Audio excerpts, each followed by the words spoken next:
Hello, I'm Phil Svitek, 360 Creative Coach, and in this episode, I want to tackle a very specific way to be more productive throughout your day. And it's a notion that comes from Gary or Gary Vaynerchuk as his real name is, but it's the idea that 7-minute meetings can actually exist.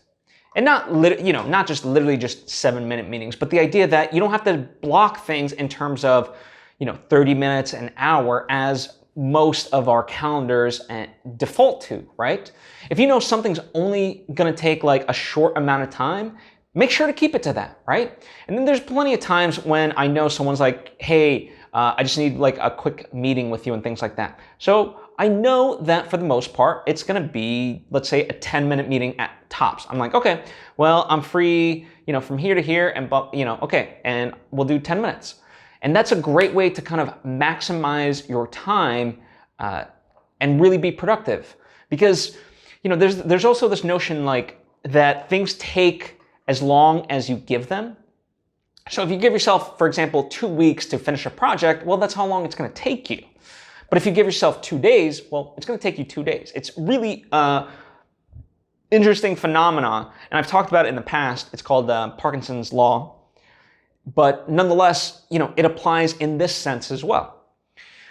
So, think about it from that perspective. Like, how long should any particular meeting or creative session, whatever it may be, actually take you? So really give yourself those kind of parameters. Now, it might change, you might run over and things like that. But that's where another kind of notion comes in called buffer time. And I think especially after every sort of meeting, you should have a little bit of buffer time. Meaning, and by the way, this is not just buffer time like, in case you run over. You should build in a good solid chunk of buffer time because you got to do something with the information provided from that meeting, whether it is to kind of just jot down the ideas, let people know of like, hey, we're going to move forward on this one, X, Y, and Z, like whatever it is, or like, they said, hey, I need you to get me a report. So then you kind of put in your calendar of like, okay, make sure I do this report, blah, blah, right? After every sort of session, there's always action items. And I'm not saying you do them right away, but at least, getting those things in motion, and just having that mental sort of process of like, okay, what just happened in that meeting, right?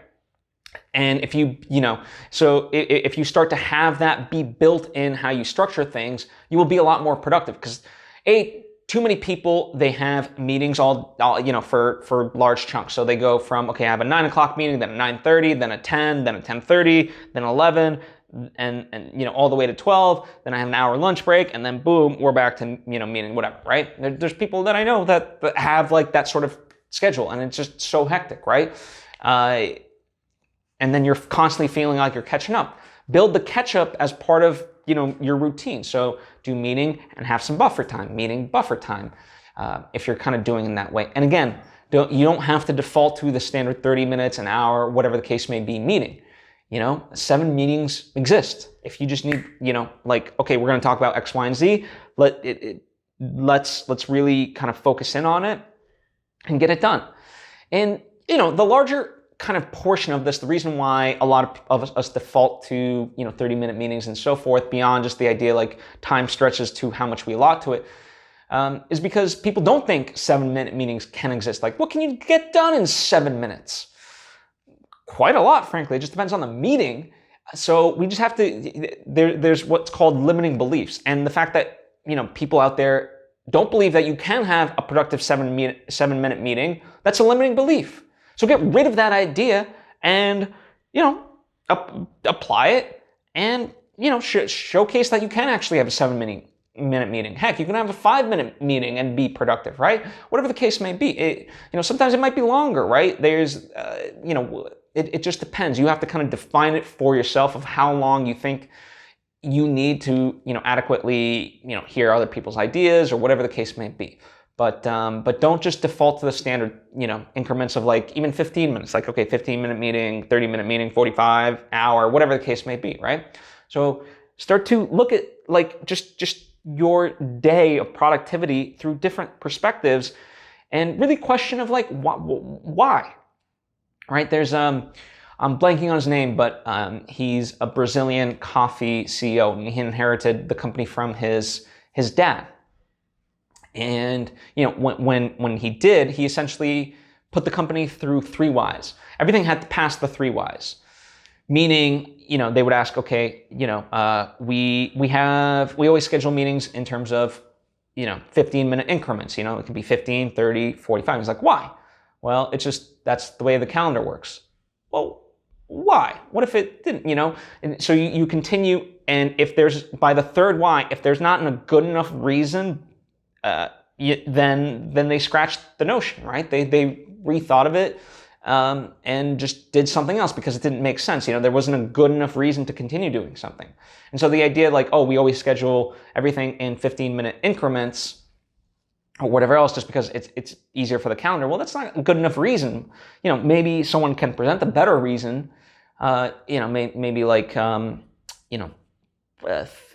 headspace wise or whatever else, there might be scientific notion to that, but until there is, it's it doesn't make sense. So we're going to rethink things, and I really like that approach of always kind of questioning, and the idea that you can have a 7-minute meeting is a version of this. So that is what I have for you today. I hope you apply it to your life, and that it serves you well. But if you have any questions or comments of your own, by all means, please write them down below or hit me up on social media at Svitek. I would love to converse with you. If you think this might be beneficial to somebody, by all means, share it with them. I certainly would appreciate it. And if you enjoy the various lessons that I do, and you haven't yet subscribed or followed me, please do so. I encourage you to do so. That way you get all the various lessons that I continue to put out daily, right when I put them out. Anyway, I've taken up enough of your time. Thank you for taking the time to tune in. I hope to see you next time.